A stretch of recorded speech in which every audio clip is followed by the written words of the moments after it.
Olá, tudo bem?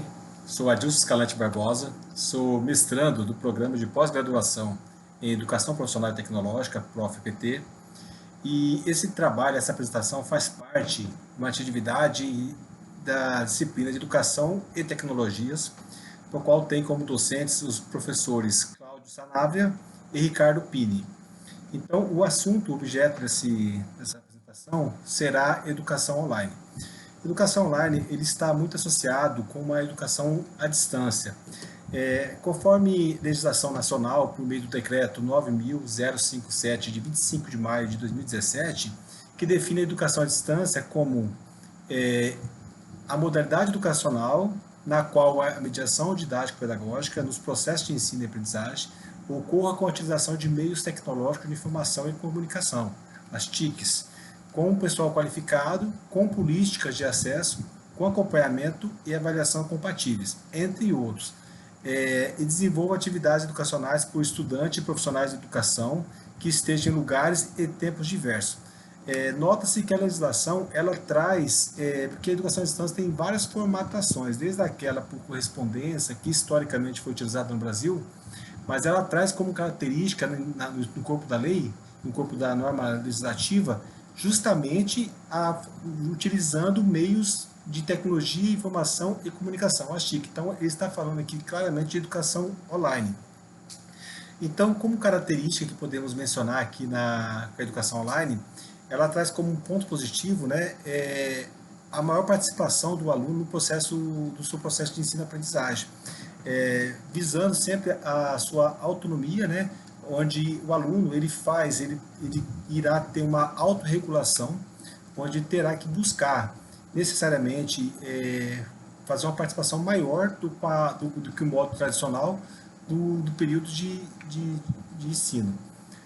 Também ele traz como característica na questão de gestão, né, o menor custo para a implantação. Uma vez implantado, fazendo uso das tecnologias disponíveis, ele tem uma tendência de ter um custo de manutenção menor do que os modos tradicionais, daquela com o professor e alunos em sala de aula, desde transporte, alimentação, a manutenção e os custos fixos. E por muitos autores considera a educação online como uma educação mais democrática que existe, justamente por como faz uso do meio tecnológico. Em tese, ele rompe algumas dificuldades existentes no modelo tradicional, como aquela típica da geográfica, né, onde lugares de difícil acesso poderá ser disponibilizado um curso regular ou o que for proposto por meio das ferramentas tecnológicas. E também superar alguns outros bloqueios de cunhos políticos, né? Como aqui eu posso mencionar, que é uma área que eu tenho estudado recentemente, que é aquela educação profissional, a educação profissional no ambiente prisional, do sistema penitenciário. Muitos autores indicam que o sistema penitenciário hoje representa ser a última fronteira da educação do Brasil. Após a Constituição Federal de 88, diversas categorias foram contempladas com alguma espécie de inclusão. Nós conseguimos ver o movimento visual, mesmo que em algumas áreas tímidas, mas aconteceu com relação à inclusão das mulheres, né, que até aquele tempo tinha menos acesso, a questão de gênero, várias questões estão um processo mais adiantado, mas quando se fala de sistema prisional, ainda é muito tímida. Autores indicam que menos de 5% da população carcerária tem acesso a algum tipo de educação dentro do sistema prisional. Então é uma política e a educação à distância, e esses mesmos autores que estudam esse objeto, eles indicam que um dos motivos para a educação não acontecer nesse espaço é justamente que a dificuldade de mobilizar um profissional capacitado, ou seja, um professor que esteja disposto a atuar com aquele público naquele local. Então, quando você compara já a questão do custo-benefício, muitas vezes o custo é muito alto e acaba sendo decidido pelos tomadores de decisão por não ter a educação, não ser ofertado naquele espaço. Então, a educação à distância ela surge nesse contexto como uma oportunidade, uma oportunidade para fazer enfrentamento a essa dificuldade que é real, existente, que é a questão do acesso e mobilização profissional, porque uma vez utilizando essa ferramenta, o profissional estará mais disposto a participar em tese, em teoria, né, mais disposto a ofertar essa interação educacional com esse público-alvo. Então, uma outra questão que é interessante mencionar quando se fala de educação online é que existem alunos diferentes, né? Isso é um fato que precisa ser relembrado, trazido à discussão que nós estamos falando dois tipos basicamente de alunos. Aquele que a gente considera que é considerado o denominado imigrante digital, que é justamente as pessoas que é de uma cultura anterior, aquelas pessoas um pouco mais antigas, que vivenciaram uma forma de comunicação anterior aos meios tecnológicos contemporâneos. Essas pessoas, pela necessidade civil necessária, incluir, entrar nesse meio, nesse nicho da tecnologia. Então ele saiu de um paradigma e ele está migrando para outro. Essas pessoas têm a tendência de ter um pouco mais de dificuldade, de ter uma forma de enxergar a tecnologia. E isso afeta, inclusive, no processo educacional. E temos aquele segundo tipo, que é o nativo digitais. Já, em regra, os mais jovens, já aquelas pessoas que nasceram já nesse contexto de tecnologia, já estão inseridos, estão imersos em várias atividades de natureza tecnológica na sua rotina cotidiana. Faz parte utilizar-se das ferramentas, dos equipamentos, dos meios tecnológicos para a sua vida de cotidiano, a sua rotina natural.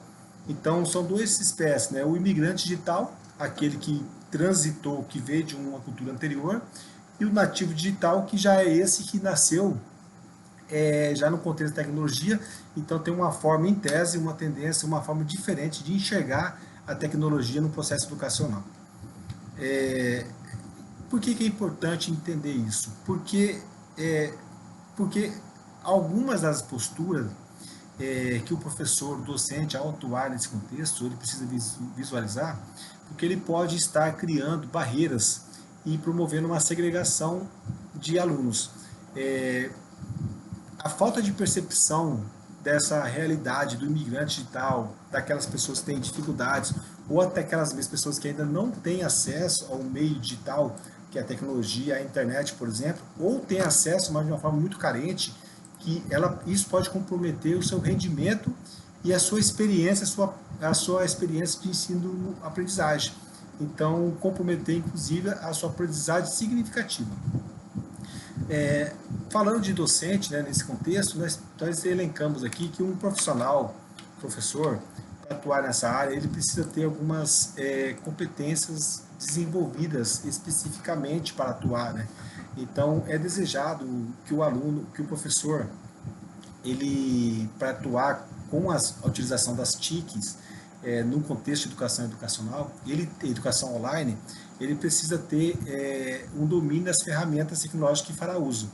Então, esse professor ele precisa capacitar, ter capacidade de entender o valor que as TICs têm para a integração no ensino, transformar esse processo em uma ferramenta poderosa para promover o ensino. Tem o conhecimento e a capacidade de fazer uso das ferramentas tecnológicas disponíveis no mercado em diversos contextos. Quando falamos disso, nós pensamos em adaptar, né, a realidade encontrada naquele que for vivenciado. Também implica em levar em consideração, como já foi mencionado, né, o possível risco de exclusão social de algum desses alunos. Aqui um aluno que tem possibilidade de cair nesse risco é justamente o imigrante digital. Daí falamos também sobre o TIC, como o professor tem que é desejado que tenha a capacidade de obtenção de informação, utilizando as possibilidades das TIC, porque uma vez imerso na questão internet, a questão com a farta oferta de informações disponíveis, esse professor tem que ter essa habilidade, desenvolver essa característica de minerar trazer os dados relevantes, o que é um conhecimento válido, para promover uma experiência de ensino-aprendizagem relevante para o seu aluno. Condição de ensinar o aluno de informar-se e dominar as tarefas de atividade. Isso aqui talvez seja uma competência totalmente contemporânea, envolve o aluno, porque o professor ele tem que transmitir, conseguir fazer com que o aluno, né, entenda o seu papel de protagonismo, de guiar, de se autorregular em busca da aquisição do conhecimento que é relevante para ele. Então, o professor tem que ter condição de estimular aquele assume alguns papéis, inclusive. Também o professor ele tem que ter uma capacidade de produção, né? Uma produção de materiais, porque assim, a tecnologia tem uma característica, ela é mutável, né? Ela muda com frequência e de uma maneira muito rápida. De acordo com o que vai surgindo de novidade, muitas delas já vão sendo implementadas já no contexto educacional. Então, esse professor tem que ter essa capacidade, essa competência de fazer a leitura do que é relevante, o que é atual, e promover uma experiência mais agradável para o aluno, já fazendo uso das novas ferramentas, né? Transformando, inclusive, a aula mais interessante.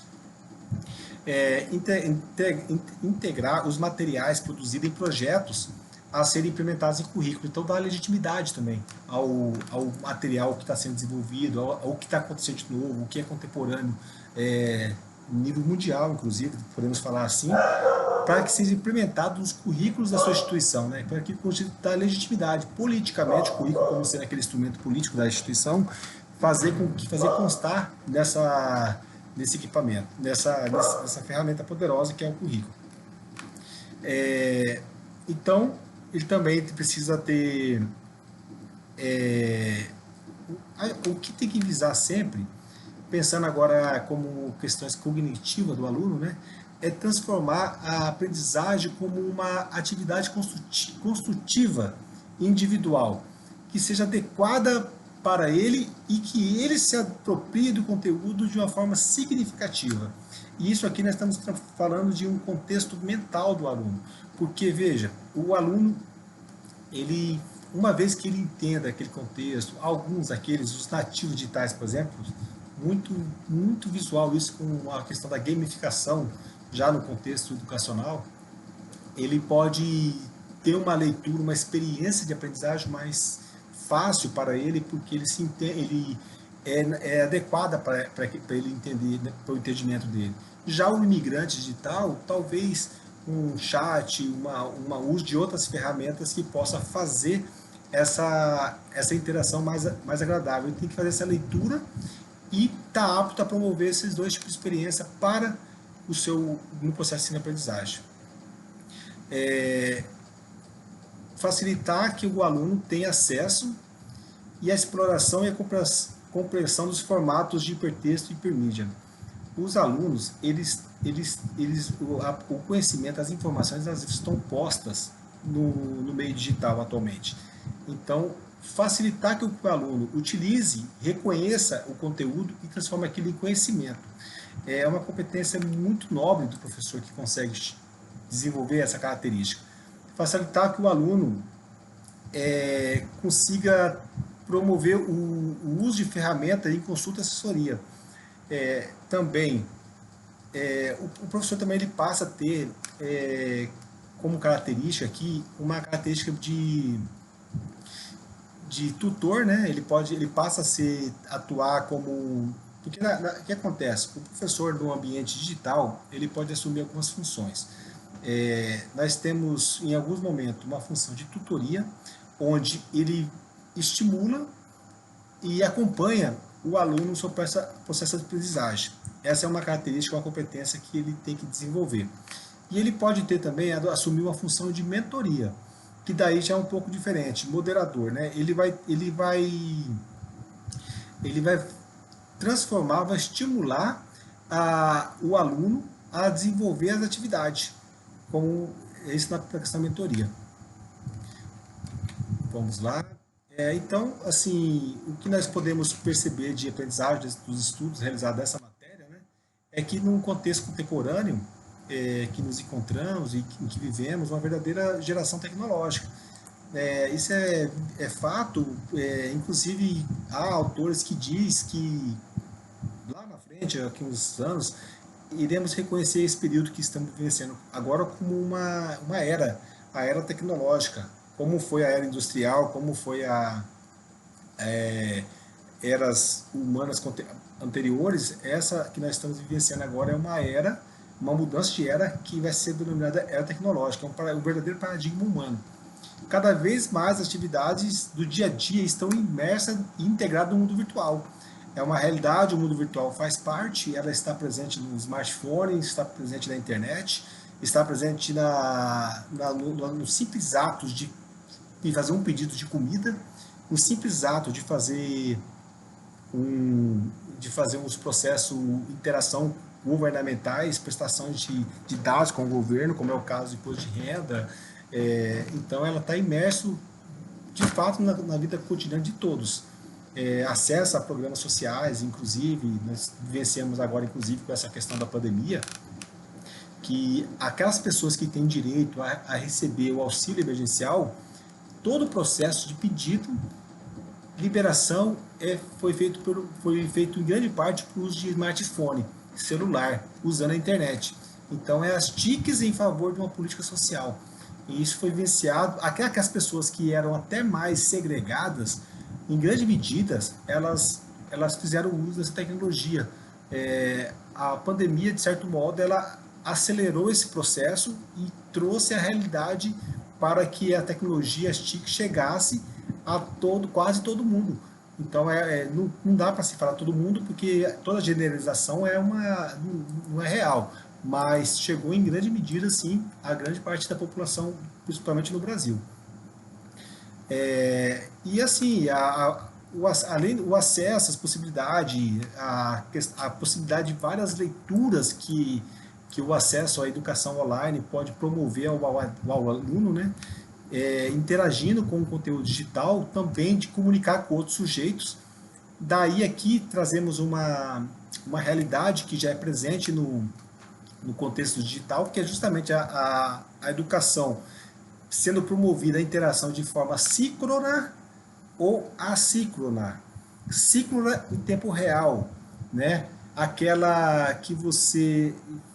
O chat, por exemplo, a pessoa tem um chat, o WhatsApp, nós estamos interagindo em tempo real e realizando a comunicação em espaços diferentes, mas em tempo igual, síncrona. O assíncrona já seria em tempos distantes, diferentes, não ao mesmo tempo, espaço diferente, mas em tempos também diferentes. Então, aqui como exemplos aqui, podemos mencionar o fórum, que é uma ferramenta muito utilizada no contexto da educação online, e que a pessoa publica a informação e em algum outro momento as pessoas envolvidas naquela comunidade vai fazer a leitura e vai interagir através de texto, e que ela não necessariamente será ao mesmo tempo, poderá ser em tempo diverso. Isso é o assíncrono. Então, síncrono em tempo real e assíncrono em tempo diverso. Então, como mencionado, né, com o desenvolvimento agora, daí, para abarcar toda a questão da subsídio, apoio, a toda a questão da educação, a realização dela, nós fazemos uso atualmente dos conhecidos como os AVA, né, que é o Ambiente Virtual de Aprendizagem, que dá suporte de várias complexidade para que a realização da educação e a comunicação podem ser feitas. Aqui, quando você fala de AVA, nós estamos pensando aqui desde a questão da interação com o aluno propriamente dito, que é por meio do conteúdo acadêmico, conteúdo educacional, como também aquela de gestão, né, onde você realiza o acompanhamento da frequência do aluno, das atividades, as contribuições realizadas, o tempo de permanência, inclusive da onde que ele está acessando, assim, em termos de registro, de log, né, é possível fazer esse acompanhamento também, e qual que é os momentos que está acessando, se está cumprindo o que é previsto para aquela interação. Então o AVA ele te dá essa condição. Ela é tem várias, um AVA no contexto nacional, aqui no Brasil, é uma ferramenta que é muito utilizada, por exemplo, é o Moodle, que é uma ferramenta de código aberto, né, que ela tem, assim, no nível mundial, ela é amplamente consolidada, e por ser de código aberto, tem muitos colaboradores, então é uma ferramenta que está em constante evolução, ela está sempre melhorando e cada vez mais permitindo ao professor, docente, ao gestor, ao aluno, uma experiência melhor de ensino-aprendizagem no meio virtual, no meio online. Então, muitas práticas da educação online, né, ainda se fundamentam na modalidade massa, na qual o polo emissor distribui mensagem, muitas vezes em formatos lineares, com pouco ou quase nenhuma interatividade. Quando ocorre isso, as TICs são subutilizadas. Assim, as TICs usadas, ela possibilita muito mais que isso.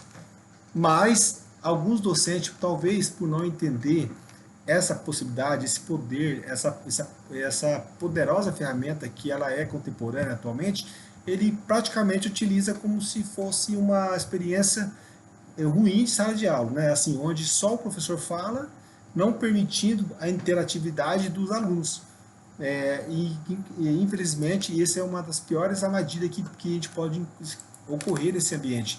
Inclusive, aqui, por muitos autores, identifica essa falha aqui, essa possibilidade, como o grande falha. O que mais recebe crítica no contexto educacional, né? E aqui também é muito. O que se apega muito nesse contexto de você utilizar apenas para transmitir a informação é justamente a capacidade de servir ao mercado, né? Porque dessa forma aqui, você vai ter precisar de muito menos professores, porque só vai transmitir, não vai ter feedback. Então você consegue atender pretensões mercadológicas, um professor para milhares de alunos. Pode ocorrer isso, porque você só vai replicar as informações. Então esse ponto aqui é um ponto que recebe muitas críticas. As TICs, o melhor cenário possível seria utilizar as TICs com a interação do professor, com o profissional capacitado, aquele profissional que tem com ele aquele entendimento da transformação social abarcado, onde ele vai visar a promover a mudança social, a produção de conhecimento em conjunto com o aluno, uma experiência de ensino-aprendizagem que vai aprender, inclusive vai aprender nesse processo de ensino. Então, acho que ela tem muito mais, tem uma forma muito melhor de ser utilizada do que apenas transmissão de dados, se entendida corretamente. A educação online, então, né, a gente entende que é uma modalidade de educação que pode ser vivenciada, exercitada para potencializar a situação de aprendizagem mediante encontros presenciais, totalmente à distância ou híbrido. Daqui nós estamos falando agora de formas dessa educação, né? A nossa experiência acadêmica nos mostra que a educação online ela pode ocorrer não somente aquela totalmente à distância, mas que pode ser também uma ferramenta de suporte, né? Você promover o que eles chamam de ensino híbrido, né? Um ensino presencial que tenha também momentos à distância, online, mas que essas informações são utilizadas para complementar o que está sendo visto em aulas presenciais. Eu vi um modelo tempos atrás, até um artigo científico, que mencionava a seguinte experiência. O curso, todo elemento do curso era disponibilizado previamente pelo formato online, pela plataforma, no caso do AVA, e havia depois os encontros presenciais. Os encontros presenciais eram totalmente direcionados. O conhecimento em teoria de conteúdo já havia dos alunos. Então, o professor estava ali para transformar aquelas informações que na verdade eram um começo de um conhecimento em realmente um conhecimento problematizado. Daí ele trazia, na verdade, a teoria em contextos de problematização. E daí funcionava muito bem, porque daí a experiência desse artigo foi muito legal, porque os alunos traziam aquilo que era teórico como uma coisa mais prática, mais real para ele, mais visual. Daí daí utilizar como uma ferramenta em dois momentos, presencial e à distância, é o híbrido. Então, como já mencionados, né, o material que é produzido tem que ser revisitado constantemente pelo professor que está fazendo o conteúdo. Ele tem que buscar uma melhor forma de, utilizando as inovações que chega em tempos com a tecnologia, implementar para que fique mais visual, mais intuitivo, que favoreça o processo de ensino-aprendizagem. Se esse material, esse conteúdo estiver posto na ferramenta de forma que o sujeito, o aluno, tenha condições de aprender sozinho no seu tempo, daí terá uma potência, uma capacidade de entrega muito grande, desde que o aluno, né, ele também entenda seu papel nesse contexto. Transformar o que está sendo proposto em um conhecimento significativo. Então, né, o conceito de educação online, né, que eu quis trazer aqui nessa apresentação, é justamente que ele é um advento, ele é contemporâneo, ele está presente, e nós estamos falando aqui de uma questão de cybercultura, não é apenas a questão cibernética, que é o meio virtual, mas sim que toda uma cultura gerada em torno desse, é um paradigma, isso talvez uma revolução humana que nós estamos vivenciando, e muitas vezes, né, instituições e pessoas que divulgam experiências da EAD, como a educação online, apenas por causa do uso do hábito, das TICs, elas não tenham condições de demonstrar o real potencial. Com a questão da pandemia, que aconteceu agora, que é uma questão que não tínhamos como prever, que alguns chamam de fato portador de futuro, entendemos que parece que acelerou, está saindo agora produções acadêmicas a respeito disso, mas parece que mudou de uma forma talvez irreversível o entendimento do uso dessa ferramenta. O que era aquele grupo de pessoas, aquele grupo acadêmico que tinham resistência, em grande medida ela perdeu força nesse lobby, porque a educação à distância, mesmo que aquelas aulas que são promovidas em tempo real, que é o ciclo, né, que seria a aula presencial, mas que ocorre à distância, educação online, que é uma forma de educação online, ela é uma realidade, ela aconteceu. Grande parte das instituições de ensino hoje adotam tem essa oferta de ensino, essa oferta de educacional. Então, entender isso, ela não dá para poder ignorar mais esse fato, ela está presente, é contemporânea, é um fenômeno, sabe, cultural, e que todos nós estamos sujeitos, visto que a sociedade hoje ela é necessariamente imerso à utilização de tecnologia, imerso à utilização de internet, imerso a uma vida online. Muito obrigado, foi uma satisfação enorme participar dessa aula. Valeu!